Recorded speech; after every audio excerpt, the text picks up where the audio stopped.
Você está preparado para ouvir a palavra de Deus? E que bom que são as palavras dele, porque se fossem as minhas palavras, coitadinho de você, não ia dar certo, não ia acontecer nada, porque eu não tenho nada, não sou nada e não posso fazer nada, mas tudo posso naquele que me fortalece. Nós estamos aqui pregando o Evangelho de Jesus no nome dele, e é o nome sobre todo nome. Ele pode fazer qualquer coisa.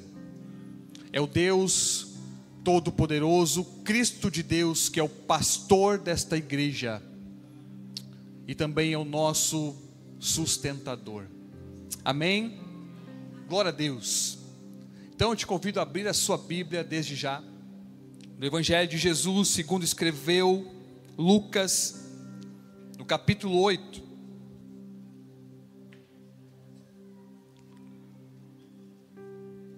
Lucas capítulo 8, a partir do versículo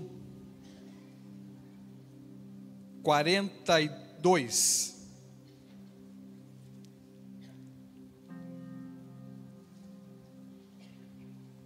A partir do versículo 40, na verdade. Lucas capítulo 8, a partir do versículo 40. Eu te faço um pedido, abra a sua Bíblia, por favor, não fecha ela. Fica comigo, acompanhando a palavra de Deus, fica me analisando, me julgando, para ver se eu vou pregar de acordo com a Bíblia. Se eu não pregar de acordo com a Bíblia, você tem o dever, no final do culto, de me xingar e me provar que eu estava errado, a partir das Escrituras, amém? Glória a Jesus. Diz assim a palavra de Deus: quando Jesus voltou, a multidão o recebeu com alegria, porque todos estavam esperando.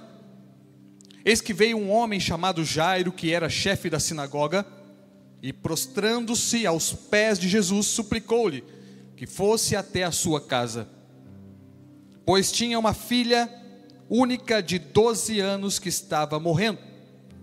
Enquanto Jesus caminhava, as multidões o apertavam. Certa mulher que havia 12 anos, vinha sofrendo de uma hemorragia, e que havia gastado todos os seus bens com os médicos, sem que ninguém a pudesse curar, veio por trás de Jesus e tocou na borla da capa dele, e logo a hemorragia dela estancou. Mas Jesus perguntou: quem me tocou? Como todos negassem, Pedro disse: mestre, a multidão o rodeia e aperta. Mas Jesus insistiu: alguém me tocou, porque senti que de mim saiu poder. A mulher, vendo que não podia passar desapercebida, aproximou-se trêmula e, prostrando-se diante de Jesus, declarou, à vista de todo o povo, o motivo porque havia tocado nele e como imediatamente tinha sido curada. Então Jesus lhe disse: filha, a tua fé te salvou, vá em paz. Enquanto Jesus ainda falava, veio uma pessoa da casa do chefe da sinagoga, dizendo: a sua filha já morreu, não incomodes mais o mestre. Mas Jesus, ouvindo isso, lhe disse: não tenha medo, apenas creia, e ela será salva. Tendo chegado a casa, Jesus não permitiu que ninguém entrasse com ele, a não ser Pedro, João e Tiago, além do pai e da mãe da menina. E todos choravam e pranteavam, mas Jesus disse: não chorem, ela não está morta, mas dorme. E riam-se dele, porque sabiam que ela estava morta. Mas Jesus, tomando pela mão, disse em voz alta: menina, levanta-te. E voltou-lhe o espírito. Ela imediatamente se levantou e Jesus mandou que lhe dessem de comer. Seus pais ficaram maravilhados, mas eles lhe advertiu que a ninguém contasse o que havia acontecido. Obrigado, Espírito Santo, pela tua palavra. Abra os nossos ouvidos, nosso coração, fala com cada um de nós, e que seja tudo para a tua glória e para o bem da tua igreja, no teu santo nome, amém. Meus irmãos, a pergunta que eu tenho para você nessa noite, e eu me coloco também nesse mesmo questionamento, é: qual é a sua fé. Ou melhor dizendo, qual é o tipo da sua fé. Que fé que você tem aí? Qual a fé que você tem em Cristo Jesus? É verdade que essa história é muito conhecida, mas eu quero que você entenda e compreenda o quão profundo é essa palavra, porque a palavra de Deus, ela é muito mais profunda do que extensa. Toda palavra é profunda porque é a palavra do Deus Criador, e Ele está falando, até mesmo nas entrelinhas Jesus fala, até mesmo nas vírgulas Jesus fala, e Ele tem muito a nos falar nessa noite por esse texto. Eu amo essa passagem porque ela reflete muito de nós, de quem nós somos, ou quem nós devemos ser. E aqui nós encontramos dois tipos de fé que me chamam muita atenção. Primeiro, algo inusitado. Jairo, esse homem, chefe da sinagoga. Sinagoga, para quem não sabe, foi criado no tempo do cativeiro. Era como se fosse uma extensão do templo, aonde os judeus se reuniam para orar, para ler a Torá. Era uma extensão da igreja, e tinha muitas sinagogas em Israel, muitas sinagogas. A Bíblia fala que Jairo era o chefe da sinagoga, era o maioral. Em outras palavras, aqueles que pertenciam a uma sinagoga eram justamente aqueles que perseguiam a Jesus, os chamados, os religiosos. Os religiosos foram aqueles que mais perseguiram a Jesus. E agora nós encontramos não somente um religioso, mas o chefe deles. Esse homem era chefe da sinagoga, era um religioso, era para ser um inimigo de Jesus. Mas agora a história nos surpreende, dizendo que esse homem, ele vai até Jesus, e não somente vai até Jesus, mas esse homem, ele se prostra aos pés de Jesus. Ele não somente vai até Jesus, ele não somente se prostra aos pés de Jesus, mas ele convida Jesus para ir até a sua casa. Nós encontramos aqui três fases muito importantes. Primeiro, ele vai até Jesus. Segundo, ele se prostra até Jesus, aos pés de Jesus, e ele convida Jesus para ir até a sua casa. Esse homem, que pela cultura, pela sua posição, jamais se curvaria diante de um homem. Isso era impossível. Esse homem jamais se dobraria para outro homem, mas agora ele está diante do Deus que dobra a todos os homens. Esse homem, ele não está escondido para procurar Jesus, porque em outros casos, como Nicodemos, ele procurou Jesus à noite. Ou José de Arimateia também procurou Jesus escondido, para não ser visto pela multidão, para não ser julgado. Assim como Nicodemos foi ao encontro de Jesus, mas à noite, para ninguém ver. Esse homem, por outro lado, ele se prostra aos pés de Jesus, diante da multidão. Imagina a cena aqui comigo, meus irmãos. As pessoas olhando, olha quem vem ali, é Jairo, o chefe da sinagoga. Ele está indo até Jesus. O que ele vai fazer? Será que ele vai prender a Jesus? Será que ele vai xingar a Jesus? E o povo está atento, olhando essa cena. Jairo está se aproximando, e de repente o povo olhando atento. Jairo não xinga, Jairo não vai para acusar Jesus. E agora, surpreendentemente, Jairo se prostra aos pés de Cristo. Imagina o povo olhando: nossa, olha o que está acontecendo, Jairo. Ele se prostrou aos pés de Jesus. O que está acontecendo aqui? O que está acontecendo aqui é que talvez o homem pode ter uma das maiores posições dessa terra, mas assim mesmo ele não se compara à posição do Deus dono do céu e da terra. Deus é especialista em dobrar homens, e todos precisam passar por esse processo de ser dobrados e quebrados, porque o cerne, o ápice do entendimento do Evangelho é entendermos quem nós somos. E sabe quem você é e quem eu sou? Não somos nada.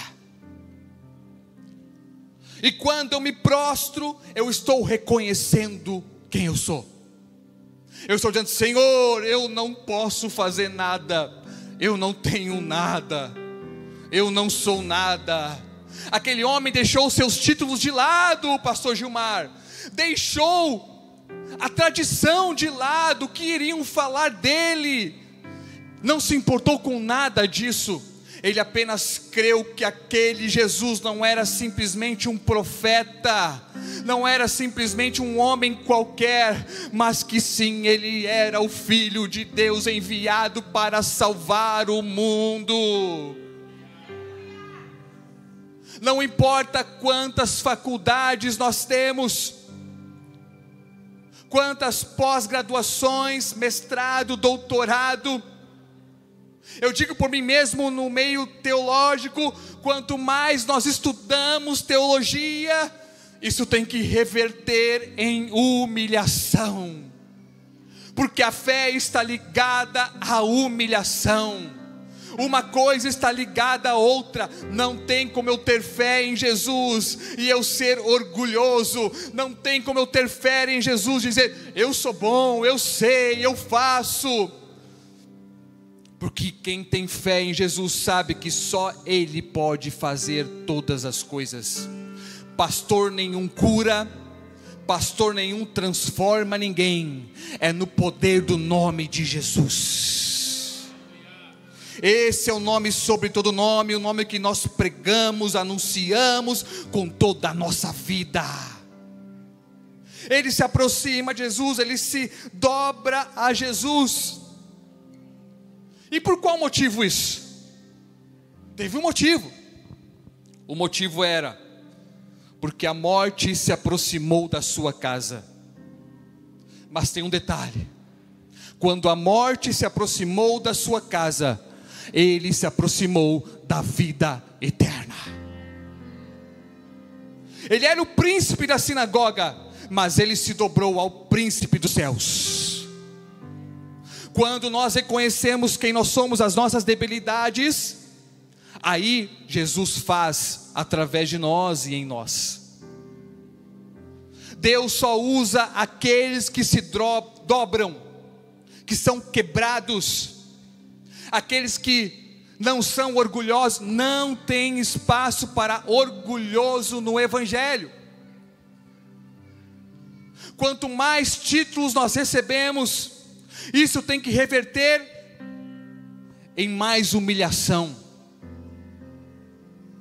Quanto mais cargos nós recebemos, isso tem que ser revertido em: eu preciso servir mais aos meus irmãos.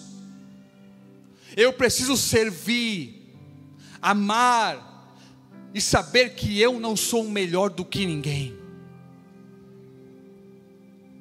Jesus é especialista em usar pessoas que reconhecem quem não são, que não são nada. Quando a pessoa reconhece que não é nada, essa pessoa está pronta e apta para ser usada por Jesus. Porque é Ele que faz, usa, transforma. É Ele que faz com que você seja um homem e uma mulher de Deus.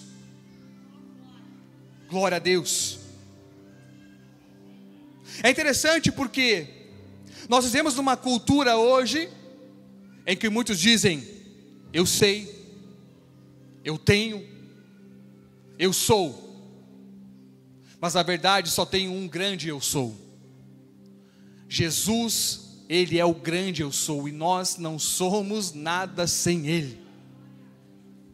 Nós vivemos o tempo do eu determino, eu declaro. Porque eu tenho 30 anos de crente. Porque eu nasci na igreja. Grande coisa, o diabo nasceu no céu e vai ser jogado no lago de fogo. Não importa quantos anos de crente você é, e não existe negócio de determino, declaro. Existe sim eu oro, eu profetizo, eu clamo, porque quando eu estou dizendo isso, eu digo ao final disso, que seja feita a tua vontade. Que seja feita a tua vontade. Se Deus fizer, Ele é Deus. Se não fizer, Ele continua sendo Deus. Isso se chama maturidade espiritual, entendimento do que é o Evangelho. Deus é soberano. Se fizer, amém e glória a Deus. Nós vamos orar por isso, para que Ele cure e transforme. Mas se um dia Ele não curar alguém, glória a Deus por isso, porque eu sei que se não curou na terra, está curado no céu. Ainda hoje conversava com a minha tia, estava no hospital, meu irmão está internado, meu irmão é deficiente físico, está com alguns problemas de saúde, eu conversando com ela, e ela dizendo, eu acho que talvez está chegando os seus últimos tempos dele, e ela disse, mas, glória a Deus por todas as coisas, porque nós sabemos que a próxima etapa da sua vida, vai começar a melhor etapa da sua vida. Para o crente a morte não é um desespero. Para o crente significa vitória aqui na terra para viver eternamente com Cristo. É isso. Mas esse homem está clamando e pedindo para Jesus ir na sua casa. Ele se aproxima de Jesus. Ele busca ao Senhor, ele se prostra perante Cristo. Agora essa história tem um cruzamento, porque ele vai até Jesus, o momento é dele, mas de repente vem uma mulher que sofria de hemorragia há 12 anos. É interessante porque a menina na casa dele também tinha 12 anos. Vejamos bem isso. Essa mulher está sofrendo há 12 anos. Vamos voltar esses 12 anos para trás. O primeiro ano, a menina está crescendo, alegria na casa. Uma criança enche uma casa. No outro lado da cidade, a mulher começa a sangrar, começa a sofrer. E é interessante porque a consequência dessa enfermidade nessa mulher é muito profunda, porque vai atingir toda a sua vida. Primeiramente, religiosamente, porque a lei dizia que a mulher impura não poderia entrar no templo, não podia ir na igreja. Ela também foi afetada socialmente. As pessoas não queriam ter ela como amiga, não. Impura. Terceiro, essa mulher sofreu matrimonialmente. É óbvio que ela não casou e ninguém queria casar com ela. E quarto, essa mulher sofreu muito emocionalmente, totalmente quebrada, destruída. Agora imagina, se passaram mais alguns anos, 5 anos, a menina do lado da cidade está crescendo, seus cabelos já estão grandes, já está correndo pela casa, já interage, fala com os pais. A mulher já está 5 anos sofrendo com uma doença terrível. Ela busca recursos, ela busca a medicina do tempo, ela gasta todo o seu dinheiro, ela faz de tudo e nada acontece. Passaram-se 10 anos, imagina, a criança agora já é uma pré-adolescente, menina crescida, muito alegre. Outro lado, a mulher está acabada, desesperada, não sabe mais o que fazer. 10 anos lutando a mesma batalha. Agora se passaram mais 2 anos, 12 anos. A mulher está pobre, sem esperança. E nesse mesmo tempo agora também, na outro lado da cidade, aquela casa também agora começa a viver um sofrimento. A menina fica doente. Agora chega a angústia nos dois lados. Por um lado, uma mulher que não tinha esperança. Outro lado, um homem que se dobrou perante quem ele era, o que ele tinha, e decidiu abrir mão de tudo isso para buscar a Jesus. Mas essa mulher está sem esperança. Essa mulher agora ouve falar de Jesus, e talvez alguém diz para ela: olha, Jesus, aquele que tanto falam por aí, está passando. A história conta que ela vai por detrás da multidão, diferente do Jairo. Jairo vai na frente da multidão. Ela vai por detrás da multidão, ela não se apresenta a Jesus, ela não se prostra a Jesus, mas ela diz: se eu apenas tocar nele, se eu só tocar nele. E a Bíblia fala que quando ela tocou nele, imediatamente a sua hemorragia estancou. Aquele momento ela percebeu que foi curada. Ela viu, ela foi curada. Eu imagino ela: eu fui curada, 12 anos, não estou sangrando, eu estou curada. Mas tem um detalhe aqui. Ela toca em Jesus e sai. Ela toca em Jesus e se esconde. Jesus não quer que você apenas toque nele e vá correndo embora. Ele quer que você vá até ele, se prostre e convide ele para entrar na sua casa. Jesus não é um curandeiro, não. Ele cura, é claro. Milagres acontecem constantemente aqui nessa igreja e outras igrejas, é claro. Mas ele não quer somente curar você. Ele quer salvar a sua vida e a sua casa. Esse é o maior milagre do Evangelho. O maior milagre de todos é você ser salvo por Jesus. Aí, Jesus diz: alguém me tocou. Peraí, alguém me tocou. Aí Pedrão diz: Jesus, mas é claro que alguém te tocou. Nós estamos aqui numa confusão, a multidão te aperta. Não, alguém me tocou, porque de mim saiu poder. Aconteceu alguma coisa aqui, e Jesus começa a procurar. Peraí, quero saber quem é. Jesus não deixou aquela mulher ir embora, não. Jesus não quer deixar você ir embora, não, somente com a sua cura, ou com a sua bênção. Não, Ele quer não só te dar a bênção, Ele quer você. Aí a mulher não tem como se esconder mais, então ela se apresenta, diz: Jesus, sou eu aqui. Então a Bíblia diz que ela contou a sua história. Se essa mulher não tivesse voltado, não aconteceria o que aconteceu. Como Jesus respondeu a ela. Nisso não aconteceria se ela não voltasse. O maior milagre de todos. Então Jesus diz para ela, olha para ela e diz: filha, filha. E ele não diz assim: a tua fé te curou, não. Ele diz: a tua fé te salvou. Filha, agora você é minha filha. Você pertence agora a mim.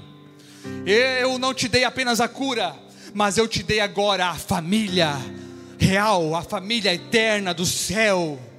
Eu não te dei apenas algo, uma bênção, mas agora você está com o abençoador para toda a sua eternidade. Filha, você agora não vai viver mais sozinha, não vai viver mais longe das pessoas, não. Você tem família agora. Você não vai andar sozinha mais, não. Você tem a mim e tem uma igreja inteira para estar com você. Esse é o convite de Jesus para você nessa noite. Não ande mais sozinho. Talvez as pessoas como essa mulher estão dizendo para você: você não tem jeito, ou nem mesmo querem andar com você. Ou dizem: você já vai de novo buscar esta igreja.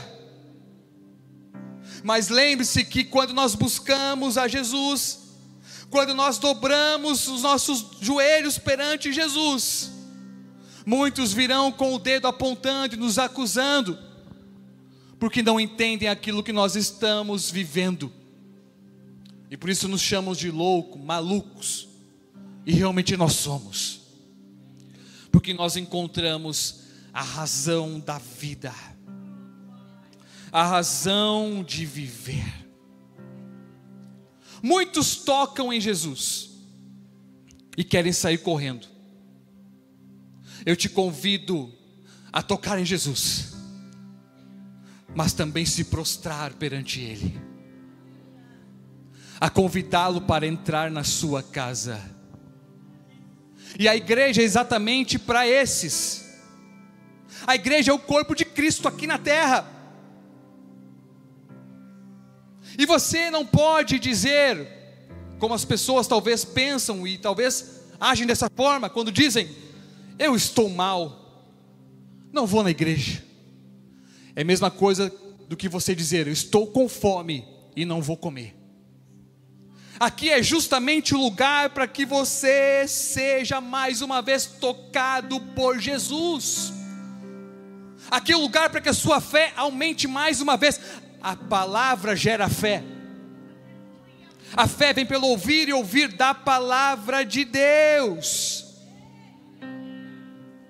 Aquela mulher no primeiro momento tinha a sua fé, ela tinha uma fé, um tipo de fé, mas essa fé era condicionada ao seu momento, à sua necessidade.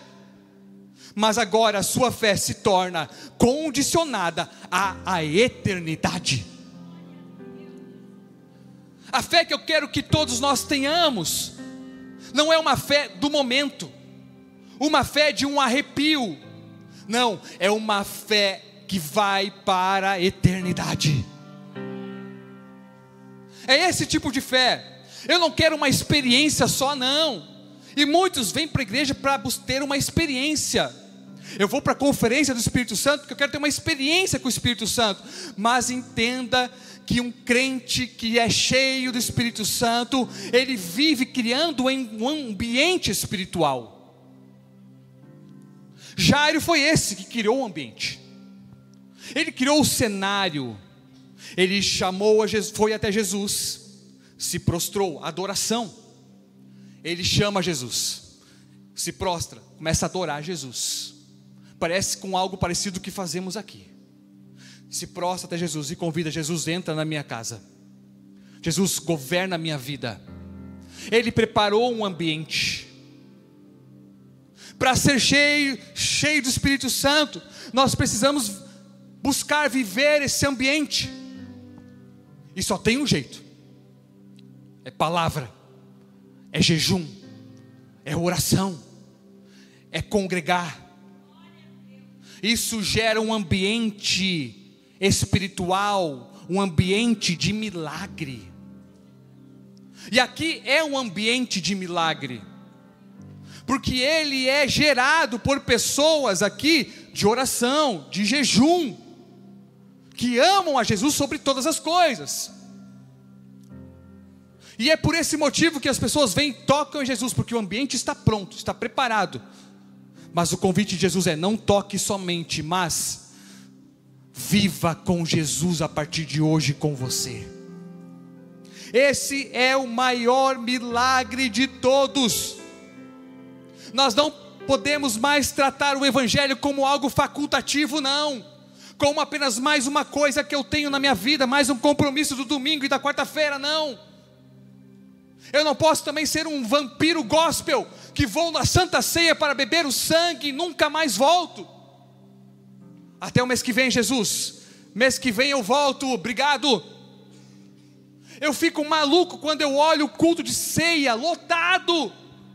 Eu digo: e os outros cultos, por que não está lotado? Eu só posso pensar uma coisa, me desculpem, mas é os vampiros gospel. Vou lá cumprir um rito. Isso se chama religiosidade. A mesma religiosidade da sinagoga, do templo de Jairo. Vou lá cumprir um rito. Uma vez por mês, eu vou na igreja, levo o meu dízimo, tomo a ceia e até o mês que vem, Jesus, paz e bênção. Não é esse tipo de discípulo que Jesus quer, não. Ele quer discípulos que geram um ambiente. Você chega na porta ali, já é tocado por Jesus. Você chega no estacionamento, já sente a presença. Espera aí, tem uma coisa diferente aqui. Você entra na recepção ali e você recebe um abraço, um sorriso, e já você diz, espera aí, tem algo diferente aqui. É porque o ambiente está sendo gerado por muitas pessoas que você talvez não vê, que estão nos bastidores, atrás das cortinas, mas que estão gerando o ambiente culto após culto, dia após dia. Nós estamos em 21 dias de jejum aqui nesta igreja, e você líder, você homem, mulher de Deus, tem o dever de estar conosco nessa batalha, porque você é um gerador de ambiente. Você é um gerador de ambiente na sua casa, no seu GC. Você é um gerador de ambiente no seu trabalho. Gere um ambiente espiritual, gere um ambiente de transformação, gere um ambiente de cura, porque você foi chamado exatamente para isso. Um homem que vive prostrado, ele vive de pé diante do mundo. Um homem que vive prostrado diante de Jesus, ele vive em pé diante dos homens. Um homem que vive prostrado aos pés de Jesus, ele vive em pé cheio de autoridade, porque ele sabe quem ele é e para aquilo que ele foi chamado, e nada pode interromper a obra de Deus. Você vai avançar, a sua casa vai avançar, porque você está buscando, você está gerando o ambiente. Então não pare de orar, não pare de clamar, mas busca ainda mais. Se está demorando, ainda mais busque ao Senhor. Se não está acontecendo, jejue ainda mais, porque talvez é isso que Jesus quer de você. Ele não quer apenas que você toque nele, receba a bênção e vá embora, não. Ele quer que você se prostre e convide Jesus, vai da minha casa. Por favor, vai para minha casa. Eu creio quem tu és. A mulher foi curada, está tudo certo, mas agora está Jairo ali, porque a cena era dele, o momento era dele. Ele criou o ambiente, pastor Gilmar. Talvez ele tenha pensado assim, mas espera aí, Jesus, era o meu momento. Era o meu momento, Jesus. E de repente vem alguém correndo e traz a notícia: Jairo, esquece. Foi, já era. A tua filha morreu. E talvez esse homem pensou, mas Jesus, se o Senhor não tivesse parado aqui para atender essa mulher, talvez daria tempo. Mas nós não vimos esse relato na Bíblia, não. Nós vimos o relato de Jesus dizendo para ele: Jairo, não tenha medo. Jairo, fica tranquilo, Jairo. A morte chegou lá, mas a vida está indo ao encontro da morte. Eu estou indo com você lá, Jairo. Eu imagino Jairo dizendo: ok, Jesus, então vamos. E ele foi. Chegou até a sua casa. Muitas pessoas lá chorando, pranteando, desesperadas. Morreu, Jairo, esquece. Muito choro, desespero. Aí Jesus diz: não te preocupa, ela não está morta. Agora esses mesmos que estavam chorando, desesperados, começam a rir. Quando Jesus entra na sua casa, Ele vai revelar quem é e quem não é que está ao seu lado. Tem pessoas que na sua frente falam palavras lindas e maravilhosas, viram as costas, eles detonam você. Quando Jesus entra na sua vida, aquilo que está em oculto é revelado. Os planos do diabo são revelados, porque Jesus é luz, e onde Jesus entra, a luz clareia, as trevas se dissipam. Quando Jesus entra na sua vida, Ele vai dizer quem está e quem não está com você, quem realmente ama você e quem não ama, se importa e quem não se importa. E Ele sabe o que Jesus faz? Fica todo mundo lá de fora, ninguém entra, somente Pedro, Tiago e João, o pai e a mãe, vamos entrar. Somente quem tem fé vai ver o milagre acontecer. Os incrédulos não vão entrar não, porque o ambiente para que aconteça o milagre precisa também que as pessoas tenham a fé que gera milagres. Eu creio em milagres, eu tenho visto muitos milagres, curas instantâneas. Quantos milagres têm acontecido nesses dias? Ainda semana passada, uma irmã pediu: pastor, ora por favor pelo meu cotovelo, estou há tanto tempo já tratando, tomando remédio, nada passa. Eu, ok.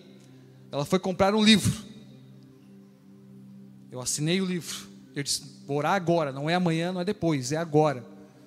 E nós oramos, e ela foi curada instantaneamente. É o Jesus que cura, é o mesmo Jesus que cura, ontem, hoje, eternamente. E por que não acontece mais milagres, pastor? Porque o ambiente não está sendo gerado por aqueles que deveriam gerar o ambiente. Há muita incredulidade. Você olha nós cantando, adorando aqui com intensidade, com alegria, e talvez a crítica também no nosso meio, dizendo: para que isso, que loucura é essa? Esses pastores estão tudo louco, pastor moderno, meio estranho, para que isso? Ixi, pirado. Mas eu creio que está se levantando um povo que tem uma fé suficiente para alcançar o milagre, não somente para você, mas para todos que estão à sua volta. Você foi chamado para ser um gerador de milagre. Gerador de milagre. Lembre-se mais uma vez que o maior milagre de todos é ter Cristo na sua vida. Esse é o melhor presente de todos. Jesus disse para Jairo: não temas, não tenha medo. O mundo pode dizer uma coisa, mas Deus diz outra. O mundo pode rir, mas Jesus está dizendo: fica tranquilo, porque você vai rir de alegria pelo milagre que você vai receber. Ele pegou a menina pela mão, levantou a menina e disse: vá comer, está tudo resolvido. Esse Jesus é Jesus que pega você pela mão e que faz de você um milagre para todos verem. Jesus não está distante de você não, Ele está ao seu lado, Ele está segurando a sua mão. O Espírito Santo habita dentro de você. Meu irmão, a palavra de Deus diz, a minha palavra, a sua palavra de Deus Todo-Poderoso diz em Atos 16:31, crê no Senhor Jesus Cristo e será salvo tu e a tua casa. Josué 24:15 vai dizer, eu e minha casa serviremos ao Senhor. Lucas 19:9 vai dizer, hoje houve salvação nessa casa. Provérbios 3:33 vai dizer, a maldição do Senhor habita na casa dos ímpios, mas a habitação dos justos a abençoará. A sua casa vai servir ao Senhor sim. Não ouça mais as vozes contrárias, que a sua família não tem jeito e que você não tem jeito. Isso é mentira do diabo. As palavras de Jesus para você é, filho, a tua fé te salvou, vai em paz. E agora também se torne um evangelista, aquele que proclama o evangelho de Jesus. Esse chamado não é para pastor somente, ou para líder de GC somente. Esse chamado é para todos que entenderam qual tipo de fé tem que ter em Jesus. Essa fé não é só para você não. Essa fé não é exclusiva só para você. Essa fé é para que você possa anunciar Cristo para toda a humanidade. É essa fé que nós precisamos. É a fé no Cristo de Deus que tudo pode fazer. Ele é o Deus do impossível. Ele é o Deus do tempo e das estações. Ele controla todas as coisas com a sua mão poderosa. E quanto mais Ele é adorado, quanto mais eu me prostro, mais Ele faz. Quanto mais eu me prostro, mais fé é gerado em meu coração. Você se prostra para se levantar com a sua fé mais forte. Eu creio numa igreja que vai se prostrar aos pés de Jesus nessa noite. Você não vai se prostrar a homem nenhum. Você está se prostrando ao Senhor do Senhor, ao Rei dos Reis, ao dono dos céus e da terra, ao seu Senhor. Quando você se prostra, você está reconhecendo: Deus, eu não posso nada, mas Tu é o Deus que tudo pode fazer. Quando eu me prostro, estou dizendo: Senhor, eu sou dependente de Ti, eu não consigo viver sozinho não, minha força não dá não. Então o Senhor se faz forte em você. Você foi chamado para pregar o Evangelho. Há uma história que aconteceu alguns anos atrás, que marcou muito a minha vida. Um homem chamado Nabel Krish, um homem de família muçulmana, muito devota à sua tradição, à sua crença. Esse homem que cresceu aprendendo e lendo, estudando o Alcorão, se transformou um grande debatedor, defensor da sua fé, e refutava o cristianismo. Esse homem agora vai para a universidade, e conheceu lá um crente, David. Começaram a conversar, começaram a debater sobre Deus, Jesus e a Bíblia. E nesses vários debates, esse homem foi levado à curiosidade de estudar profundamente a ressurreição de Jesus. Ele começa a estudar a ressurreição de Jesus e começa a ficar externado com aquilo que ele está descobrindo. Em meio a essas descobertas, ele também começa a ter sonhos e visões. E sonhos e visões, na cultura islâmica, tem muito apreço. Ele começa a ter vários sonhos, várias visões. E um dia ele tem uma visão que ele está num banquete, e ele está do lado de fora. E ele ouve uma voz dizendo: até quando tu vai rejeitar a minha voz? Agora ele tem uma escolha a fazer.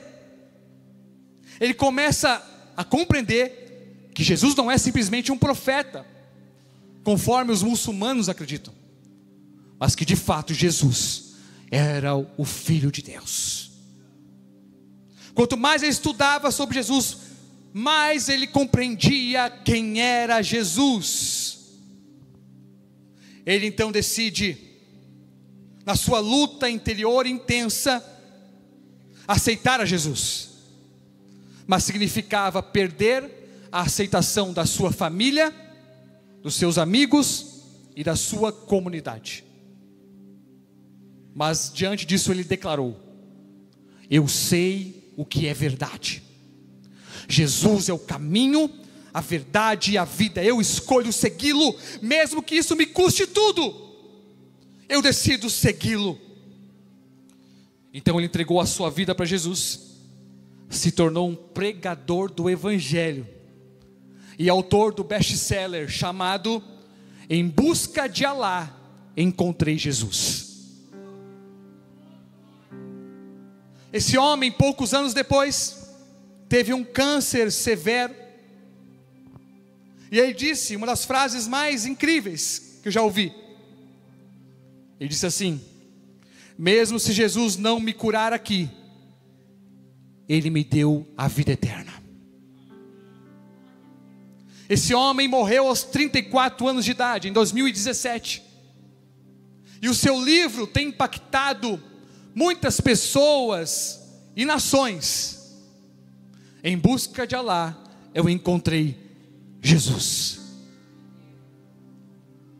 Ele mudou a sua fé para aquilo que realmente é verdadeiro. Jesus é o caminho, a verdade e a vida. Jesus estava no caminho com Jairo, levando ele pelo caminho. Chegou na casa dele, revelou a verdade de quem estava e quem não estava se importando realmente com ele, e trouxe a vida para aquela menina. Jesus é o caminho, a verdade e a vida. Essa é a mensagem mais importante, é a pregação mais importante que você pode ouvir. Jesus é o caminho, a verdade e a vida. João 14, versículo 6. Isso é o evangelho verdadeiro. Não é o evangelho toma lá da cá, paga para receber. Não, o evangelho é Jesus, que já deu tudo por você, decretou o seu amor por você naquela cruz. Esse é o evangelho verdadeiro. A melhor pregação de todas é: eu sou o caminho, a verdade e a vida. Se coloque em pé, igreja, eu quero orar por você nessa noite. Lagoinha, você que foi muito tocado por essa mensagem, você que foi muito tocado por essa palavra, eu queria te pedir no nome de Jesus para você preencher o link que está logo aqui embaixo, porque os nossos irmãos, os nossos consolidadores vão entrar em contato com você, porque aquilo que foi semeado no dia de hoje vai florescer e vai frutificar, eu tenho certeza disso. Seja muito bem-vindo ao novo.